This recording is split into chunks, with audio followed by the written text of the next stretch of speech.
Today we're going to talk about Colin Kaepernick. Colin Rand Kapernick previously was a football player in the NFL, played for the 49ers at last look, even at gotten them to the Super Bowl. Was in that great shootout with Russell Wilson in the Super Bowl. And from all accounts, he looked like a great prospect, looked like a great player. He, unfortunately for him, or unfortunately for his career, I won't say unfortunately for him, but for his career. So what happens is when these athletes and entertainers, they are a lot of times, I will say protected, but they don't have the same experiences that the average black person does have because of their abilities and the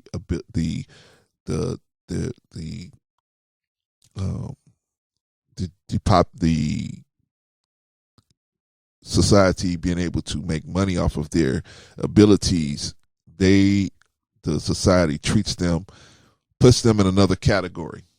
See, there's a category for the rest of us as black people, and then those black people go into another category. They go into the other category where the amount of money that they can generate dictates the behavior of the people around them and the people that come in contact with them.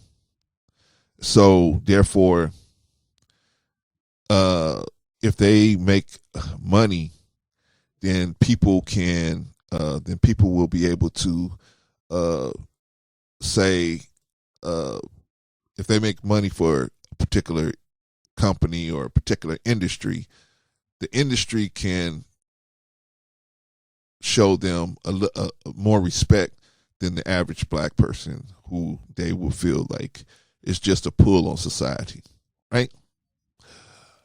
But these athletes, a lot of times, because they're coming up through AAU or some other kind of these other little leagues, these little quarterback leagues, these little running back leagues, or whatever little leagues they're in as they're growing up, they're sheltered or shielded from the reality of what's actually going on. So they never really have a chance to experience that. And so a lot of them, of course, some of them grew up, in the hood and all of that. But even those type of people, sometimes they're because of their ability, they get found at such a young age, and they're always involved with whatever their gift is. They're involved in honing that craft. They are not exposed to they have to hear everything on the news. They don't actually go out and actually hear or experience those things. So sometimes they don't understand. Well, here's Capernick. So Capernick is been in this sheltered situation for a long time. I'm not saying sheltered but I'm saying because of his football ability, he doesn't have to ride the bus, like, he doesn't have to, not going through a court system, and he just kind of a sheltered life a little bit, like most athletes. Anyway, so but here he is. He at some point he comes into the realization, his eyes are open to what's actually going on. He finally comes into that understanding. So that, for most people, that's a crossroads, and you have to decide, okay, I see what's going on. See, it's a different thing when you don't see what's going on. But once you see it and you recognize it, then you have a decision to make. It's just like your boss on a job. If you're a boss on a job and you have one worker that sexually harasses another worker, and you don't know about it, so you're not responsible. But once you either see it or come into knowledge about it, now you have to act. If you don't act, then now it's you in cahoots with the person that actually is harassing the victim. So now you have to act. You have to make a decision. Either I'm going to act or I'm going to protect this person and ride with whatever happens or whatever. Most people, if they're smart, they're going to act. They're going to say, they're going to look into what's happening and act on it. But sometimes people will turn the other cheek because they're getting some type of benefit from this other person and they don't want to rock the boat. Kaepernick was getting all kind of money from the NFL. He didn't have to get involved with nothing. He didn't have to do any of this. He was getting money, making money, a good prospect. He had some issues, but at least, he had nothing that couldn't be worked on with the right kind of training and right kind of, discipline. He could have worked on his issues and brought himself back up. But coming to the reality of what's going on and how black people were getting treated, it bothered him. It bothered him. And so it takes number one, a certain kind of person for that situation to bother them. It takes another kind of person to put their whole career on the line. Because you think about it, look where you're working at now. Look at what you're doing now. Would you put your whole career on the line to stand up for some people that won't even stand up for themselves? Would you do it? That's what Colin Kaepernick did. So anyway, Colin Kaepernick did that. So now this is the situation, and this is what happened with Colin Kaepernick, because he had everybody against him. Colin Rand Kapernick. Well, to start the process off, in August of 2016, he sits during the national anthem at a preseason game. His theory was, I'm going to semi-quote, I'm not going to stand up to show pride in a flag for a country that oppresses black people and people of color. Meaning, I want this right. I want this corrected. Right? Now, there's some people that saw that and said, hey, if you don't roll with, there's a couple different types of people. There's some people that say, hey, this America, take it or leave it, good or bad. You know what I'm saying? Good or bad. Either you take the good, take the bad with the good, or you need to get out, right? And then there's other people that say, no, this is supposed to be a work in progress. America is supposed to be a work in progress. It's supposed to be always improving. Like an industry, like any other place that you live in, is always supposed to be improving based upon the current situation, the current understanding of the people. 400 years ago, it was okay to have a black person in chains and walking around and working on your plantation for free. That was okay. It was normal, right? A situation. Today, that's not normal. Today, if you went somewhere, you went to Georgia, Oklahoma, Mississippi, Texas, one of those places, and you saw black people, you saw a whole plantation full of black people out there working for free, you'd say this is out of order. Because in today's world, that's out of order, because everything is supposed to always be evolving and changing for the better, right? Well, of course, it's better that you not have to be on the plantation like that. But we still got things that we need to improve as a country, as a society. We all need to we need to improve, right? So Kaepernick was standing up for that. He saw that. He finally came into the understanding of that, being sheltered all of that time, for most of it as a personal experience, maybe seeing it on the news, but probably being sheltered from it being a personal experience. Finally coming into the realization that this is a real situation and it needs to be addressed. And so he didn't have time to be out there doing marches and leading protests like that, but he could do what he could do from where he sat. So what did he do from where he sat? What he did from where he sat was he decided, hey, I can just not stand for the anthem. I mean, the anthem is not, the anthem is, what I'm trying to do is draw attention to the problem. So me not standing for the anthem they're going to ask me why I'm not standing. Then I can say because of the oppression, and then we can look into how to fix the oppression. But like I said, there's some people that say, well, if you ain't with us, you against us. Oppression and all. You know what I mean? So Kaepernick had to decide what he was going to do, if you're going to continue or turn on your heels. So there's usually a group of people. There's usually a group of people that will try to intimidate you to move you off a righteous square.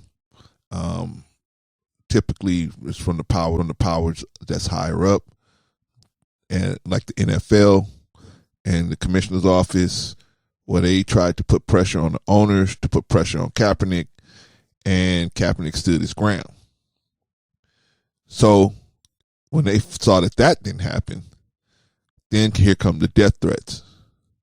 Yeah, he got death threats, just like Muhammad Ali, just like Martin Luther King, just like Jesse Jackson, just like Malcolm X, just like Huey Newton, just like just about any person that tries to change the current condition for black people for the better. They're going to get death threats. They're going to be seen as un-American. Martin Luther King was called un-American. Marcus Garvey was called un-American.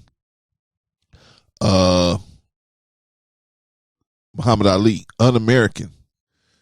Even though the platform that they stood on was to try to improve things for everyone, but let's start with the people that's in the most peril, which is black people. They were called un-American. And they'll call you un-American because, like Huey Newton said, anytime a black person tries to correct or make a stance against systematic racism, you're going to be called un-American. You're going to be called, unpatriotic. They're just going to be called that. I mean, and you know who's going to call you that. But sometimes even crazy black people call you that. It's just, you're going to be called un-American, unpatriotic. So that's what Kaepernick was called. They ran that at him to try to intimidate him to jump off his square, but he stuck with it. And that's what we have to learn how to do. See, we got a lot of lessons from Kaepernick we have to learn. And one of the lessons is, if you know you're right and you know you're standing on right, what are you willing to risk to stand on what you're talking about? What are you willing to risk? See, this man put his whole career on it, and he's not the only one that's done that. I know personally of at least 2 or 3 people that have done the same thing, but they're not as well known as Colin Kaepernick. But I know people that I'm thinking of one young man that threw away a whole NFL career the same way just to walk a righteous path. And money is money. It's guaranteed money, all that.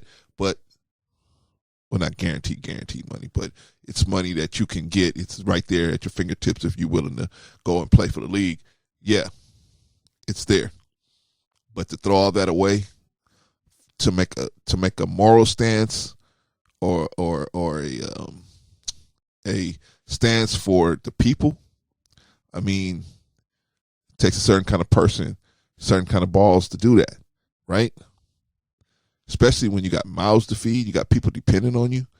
It takes a certain stance. It takes a certain kind of person to make that stance. Anyway, he gets the death threats. He sticks with it. In 2017, Cap opts out of his deal with the 49ers, right? Because the 49ers are they hassling him. They're doing all this stuff to him. So it's busting up his head. He's starting to make more mistakes. And so they're playing games with him. He decides, hey, you guys don't want me around here. I'm bringing down the morale, or I'm bringing down a lot of heat on the organization. Cool, no problem. Let me go. I'm a top prospect. I got a decent resume. Let me go. I'll go play for somebody else. So Kaepernick opts out of his deal, and he watches as other less quarterbacks with less of a resume than him ink pretty lucrative deals. So now he's saying to us, so wait a minute, I'm better than this person, I'm better than that person, I'm better than this person, I'm better than that person. How are they getting picked up, but I'm not? I mean, nobody wants to deal with me. Nobody. So that makes him consider the fact that maybe the owners are colluding to keep him, to push him out, to not only teach him a lesson, but to teach the other niggas a lesson. Hey, don't you make no stands here. You just dunk the basketball. You just get the touchdown. You ain't got nothing else to say. Don't say nothing about your people and the oppression they're going through. We don't want to hear it. We pay money to see you dunk a basketball. That's what we want. So just go dunk basketballs, go get touchdowns, and that's all we want, right? And if you do something other than that, we're gonna push you out. Is what the message that they were trying to send to the other black athletes, in my opinion. But anyway, he gets blackballed. The NFL, at the commissioner's office, they support the owners. They say, hey, look, it's their team. This guy owns this team. If he don't want to pick this person up, that's fine. And that is fine. That's fine. If you own a team and you don't want to select this person to be on your team, that's fine. The problem is the collusion. The problem is everybody saying we're not going to pick this person up as a group to keep this person out. That's the problem. But anyway, the NFL supports the owner's right to be able to basically lock somebody out if they want to, and which is, like I said, no problem. It's just the collusion. That's the problem. But anyway, because we can show that he has a better resume than all these other people getting deals. But anyway, a big blow that comes to Cap is that Trump comes out against him. Trump goes to the owners and says, anybody that doesn't have respect for the flag and doesn't stand, he should be kicked out. And the people love it. The people love it. You know what I mean? Well, a certain group of people love it. And they put pressure on the owners to deal with it. So that's where this all came together. So in 2017, after all of this goes on, 2017, Capernick files a collusion lawsuit against the NFL. In 2019, the NFL settles that collusion suit because they see, they up shit creek without a paddle. Excuse my language. They up poops creek without a paddle, and they're not going to win. And the port they on their way. The tide is high, and they on their way to poop port. There's nothing they can do. They might as well, throw in the towel now. And so that's what they did because they knew they could see that Capernick was going to win, and it was going to cost them way much more money in lawyer fees than to just settle this situation. So they settled the suit with Capernick. Now, my question to you is, what would you do? What would you do? See, after all that, they settled the suit. They never said, hey, we were wrong, we made a mistake. They just settled the suit. It wasn't until George Floyd's death on May 25th, 2020, by the police officers that murdered him, that murdered the man. I mean, murder is when you kill somebody. You kill them. Whether you intended to or not, you killed them. That's murder. So, that was when the cries of the people were so loud that the ownership of the NFL finally had to say, wow, we didn't realize this was being hidden from us, because that kind of stuff is usually hidden from rich white people. It's really hidden. I mean, regular, I won't say regular, but white people that are not rich, they come in contact with it a little bit. They may see a little something, But rich white people who are really the ones that kind of run the country, they pretty much don't come in contact with any black person, and unless they have some type of air about them, that is, they have some type of air, which gives the rich person the sense of superiority to, and the other person the sense of inferiority. They had an air about them.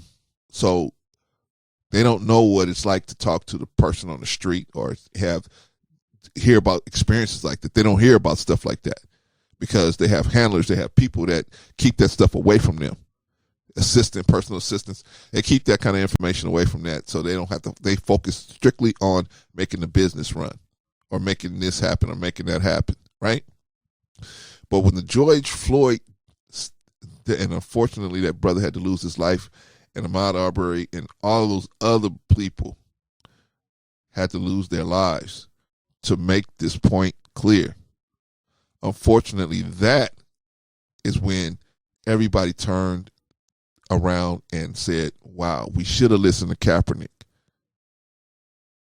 We should have listened. That took 4 years.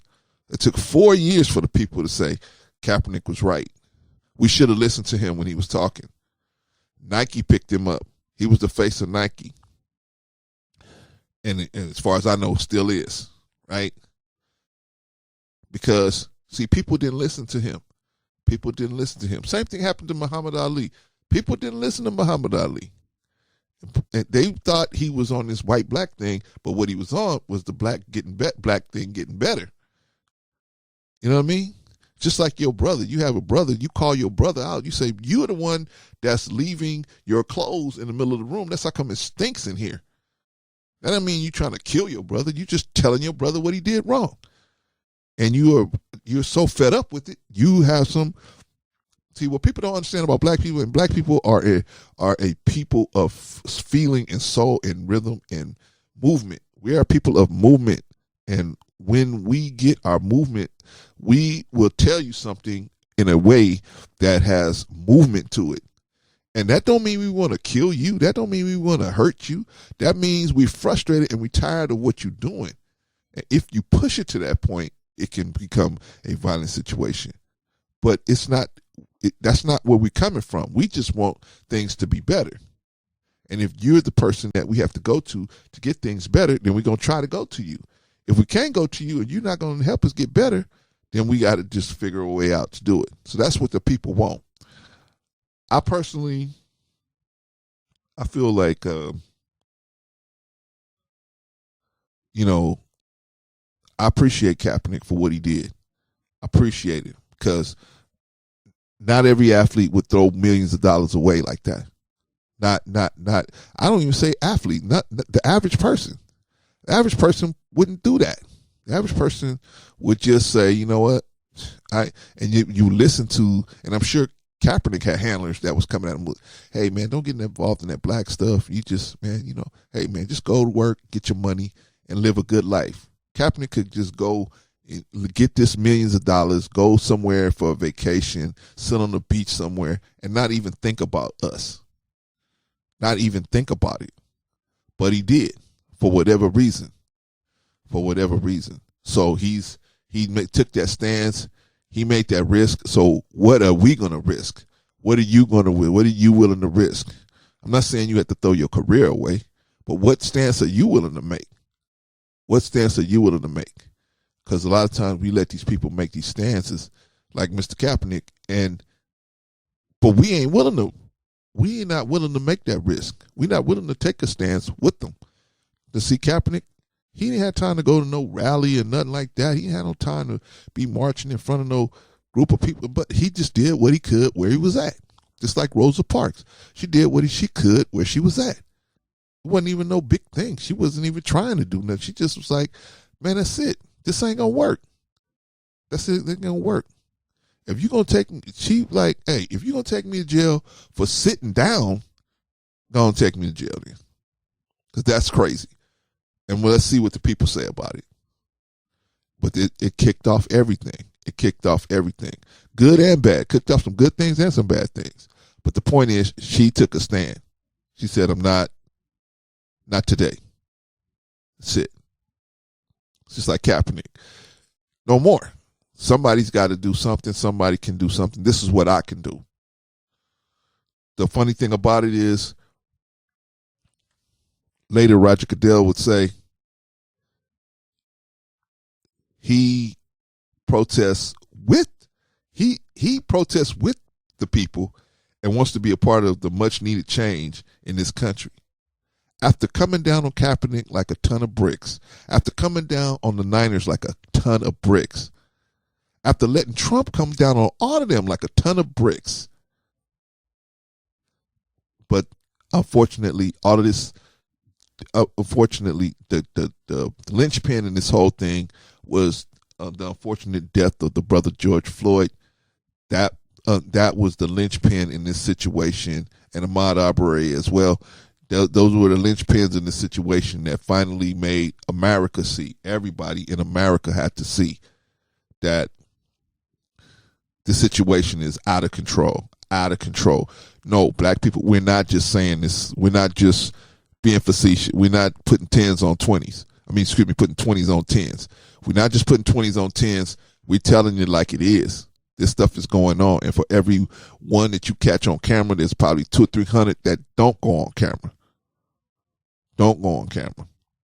But anyway, I wanted to give us a view of Colin Kaepernick, because Colin Kaepernick is, an activist that helped try to bring light to the oppressive stance, not to